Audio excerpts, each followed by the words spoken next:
Live from downtown Detroit, home of WDIV and Click on Detroit, Local 4 News at 6 starts now. There is an APB out tonight in Macomb County for a massive piece of equipment someone stole from a construction site. The fight to release Danny Fenster is heating up. It's especially important to protect him and to get him out of there safely. How Michigan lawmakers, those who worked with him and his family, are working around the clock to secure his release from a Myanmar prison. All right, Priya, and it's a delicate balancing act between safety and privacy inside businesses as COVID restrictions are relaxed. But we begin here at 6 with a less than ideal start to Memorial Day weekend in the weather department. Yeah, it's been a chilly, windy, rainy day, as you probably know. About 4,500 DTE customers are without power, a number that was near 10,000. That's because of high winds that brought down power lines in Riverview. The rain has also led to a lakeshore flood warning. Video from Gibraltar shows how high the water has risen in some areas. Let's get to Ben for a check on where things stand right now. Yeah, Karen, the flood warning that you were speaking of, that runs until 4 a.m. for Wayne and Monroe counties for the shoreline areas there. How about some good news? At least these flags aren't sticking straight out like they were earlier, so that is good. However, we still have wind gusts out there, and those sustained winds are generally going to be in that 10 to 15 mile an hour range right through daybreak tomorrow. So the wind chills, which are in the 30s as we speak, pretty much going to be there and even feeling colder as we start tomorrow morning. There are the afternoon numbers, 60s there on Saturday, right near 70 on Sunday, and mid 70s as we go into the Memorial Day weekend. However, there is a slight chance of rain in spots on Saturday, so we'll pinpoint the timing and location of that. If you want a sneak peek of your forecast, not only for Metro Detroit, but anywhere on the globe, go to the Local Forecasters app. It is free in your app store by searching WDIV. Guys? All right, Ben. New COVID cases stay below 1,000 for a fourth straight day. The state reports 614 new cases in the last 24 hours. That's 72 more cases than reported yesterday. Sadly, we've lost 24 Michiganders to the virus in the last day. On the vaccine front, the state's vaccination rate is at 58.5%. Today, the CDC updated its guidance on youth summer camps. If everyone is fully vaccinated, the camp can open at full capacity and without masking or physical distancing. Unvaccinated people are encouraged to wear a mask for indoor activities and in crowded outdoor settings. We've just completed day 5 of the new COVID work rules, and some businesses are still struggling with what to do. The message from the state is that restrictions are being pulled back. But as our business editor Rob Maloney reports, things don't appear to have changed much. Well, we remain still just a couple of days away from June 1st when the rules change. And what we're seeing is the signs remain up, especially for the customers. Keep your mask on. But what we're finding is the larger problem is for the employers and the employees inside. The past year and a half has been tough, particularly on restaurants, and Vicari Restaurant Group owner Joe Vicari is frustrated. People are walking in, do I have to wear a mask? If I'm vaccinated, do I have to? Are we allowed to ask the customer if they're vaccinated? Because we got a lot of people that are coming in and saying we're not going to wear a mask.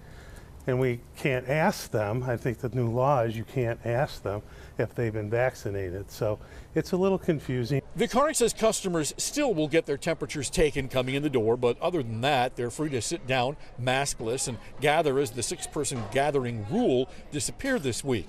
Over at the Chamber of Commerce, they know and have heard that business owners are still perplexed. Wendy Block is Vice President of Business Advocacy and says the Chamber is doing what it can to end the confusion. We're encouraging them to check with legal counsel if they have legal counsel on staff and to really think about their risk tolerance, how well they feel about being able to navigate these questions, vaccinated and not, and just to kind of proceed with caution. But Vicari says there is only one good answer here. We're asking our employees for another month to continue to wear your mask for anybody that's coming in. So it looks like very little is going to change between now and the end of the month. They're hoping for a little bit more guidance, but here's the bottom line. We all know that on July 1st, all the signs can come down. In Roseville, Rod Maloney, Local 4. MIOSHA's Director of COVID Safety put out a video this week giving a bit more clarity on some of these issues. So we put a link to that presentation and the background information that goes with it on our website, clickondetroit.com. A new poll is shedding light on why some people may be waiting to get vaccinated against COVID-19. The Kaiser Family Foundation surveyed more than 1,500 adults between May 18th and the 25th. Among unvaccinated respondents, nearly a third said they would be more likely to roll up their sleeves if a vaccine is fully approved by the FDA. About 1 in 5 said they would get their shot if their employer gave them paid time off for it. And between 10 and 15% said financial incentives might motivate them to get the shot. Right now, the CDC says 62% of adults in the U.S. have gotten at least one dose of a coronavirus vaccine. Karen?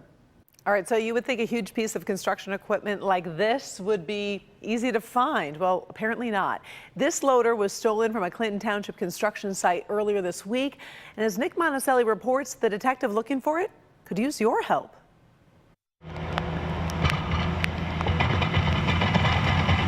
Despite Mother Nature not cooperating, crews were busy at this construction site at 15 and Hayes today with lots of heavy equipment.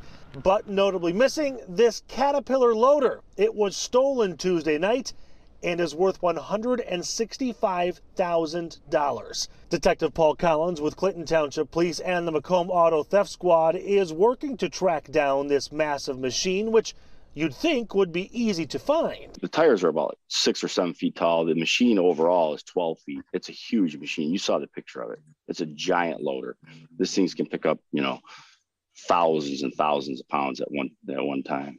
But here's where this story takes a turn. Even though this loader was stolen from this site in Clinton Township, the crime spree started about 12 miles away in Mount Clemens. The suspect stole another piece of equipment from a different construction site in Mount Clemens, drove it down Gratiot, and then parked it here, and then stole a bigger one.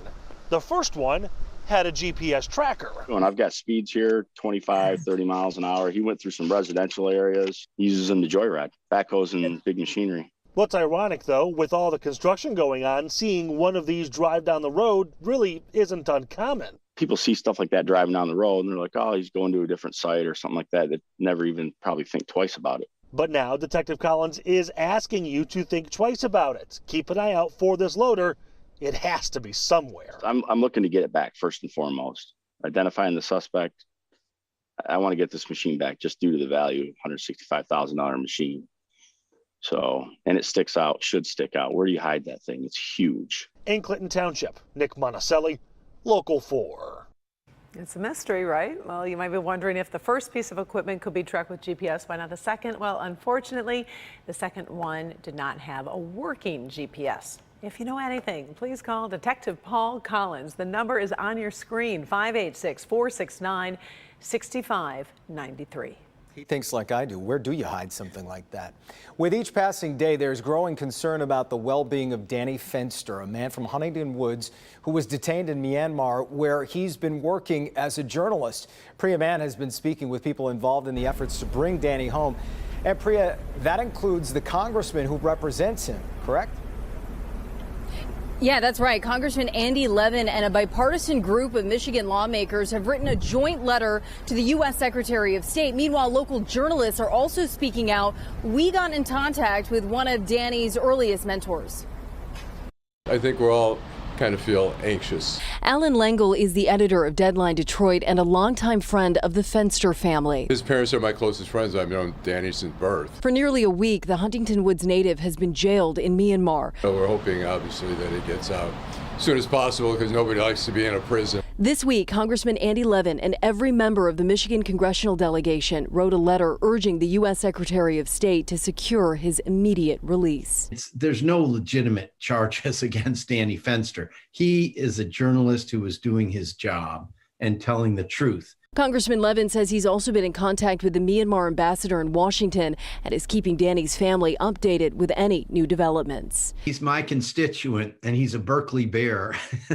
We need to make sure that he's freed for his own sake, for his family's sake, and for the sake of journalism and freedom all around the world. And Danny has always found a way to honor his hometown. One of the great pieces he did, a bar owner in Myanmar who is in love with Eminem. And he did really just such a great job. Earlier Earlier this week, Senator Gary Peters tweeted his support for Danny's release, and the hashtag #BringDannyHome is gaining traction online. We have some cards to play here, and we are going to play them very carefully. If he is detained longer, we're in this till we get him freed, no matter what it takes. And Congressman Levin is pushing, and others are pushing, for consular access, which means that Danny could meet with U.S. diplomats directly, and that is something that's required under international law. Of course, we'll continue to follow this developing story. Reporting live tonight in downtown Detroit, I'm Priya Mann, Local 4. Yeah, let's hope there's some progress and very soon. All right, Priya, thanks. An appellate court has ruled several petitions aiming to recall Governor Whitmer and Lieutenant Governor Gilchrist can move forward if the people behind them choose to do so. The Board of Canvassers initially approved 7 petitions, one of which was abandoned. The recall petitions involve the governor's use of emergency powers and mandates during the pandemic. Now, in response to the ruling, the governor's campaign spokesperson put out a statement saying, in part, "We fully intend to beat back these irresponsible partisan attacks against the governor in the courts, on the streets, or at the ballot." This afternoon, the Pontiac Election Commission approved ballots for the August primary that do not include Mayor Deirdre Waterman's name. It comes after a judge ruled this week the commission could not make any changes to the ballot and can only make changes to misspellings or other mistakes. Last month, Waterman was deemed ineligible for the ballot after she failed to submit campaign finance reports by the deadline.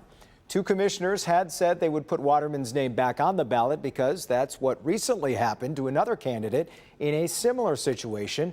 Waterman says she will run as a write-in candidate for the August primary. Ahead, a well-traveled walking and biking trail in our area just got some upgrades designed to make visitors safer. We will show you those. Plus, here's Hank. Are you looking for work? You have the upper hand, an opportunity to negotiate. We're going to show you how the job market is changing because of the pandemic, coming up new tonight.